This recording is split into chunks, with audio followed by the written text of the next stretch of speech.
বাবু, তোমার নাম কি? আব্দুল্লাহ। তোমার দাঁতের কি সমস্যা আমাকে একটু দেখাও।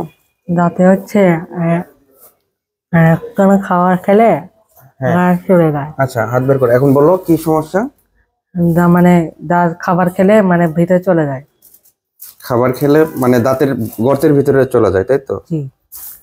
আচ্ছা, ঠিক আছে। আঙুল লাগাই না বাবা। ম্যাম, কিছুক্ষণ আগে ওর সাথে কথা বলেছি। ওর খাবারটা মানে দাঁতের ভিতরে ঢুকে যায়, এর সলিউশনটা কি হতে পারে? দেখি আগে দেখি আমি। এই যে এখানটাতে এই জায়গায় আটকে যায় না, হ্যাঁ এখানে একটু ফুটা হয়েছে বোধহয় না? এটা ফিলিং করতে হবে। হ্যাঁ হ্যাঁ, ওইখানে বাবা দেখো, যেখানে দেখাচ্ছে এই যে এটা ফুটা হয়ে গেছে ওইখানে। হ্যাঁ হ্যাঁ করো। তুমি এই পাশ দিয়ে খাও না, তাই না? না। একটু অবস্থাটা দেখেন। হ্যাঁ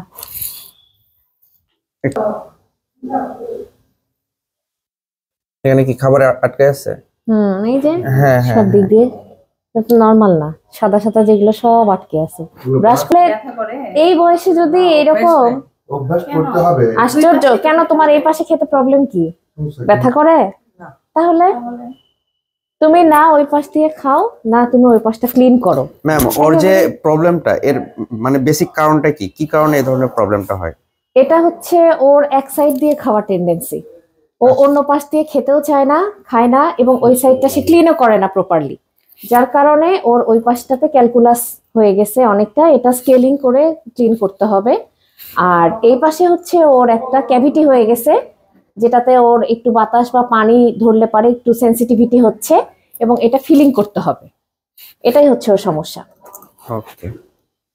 ওপরের দাঁতেও একটা ক্যাভিটি হচ্ছে, দেখি। হ্যাঁ হ্যাঁ। তো দর্শক, আপনারা যারা ভিডিওটা দেখবেন, তো আপনাদেরও যদি সেম এই ধরনের প্রবলেম হয়ে থাকে, তাহলে আপনারা যোগাযোগ করবেন মডার্ন ডেন্টাল কেয়ার, যেটা মফিজ পাগলার মোড়ে অবস্থিত।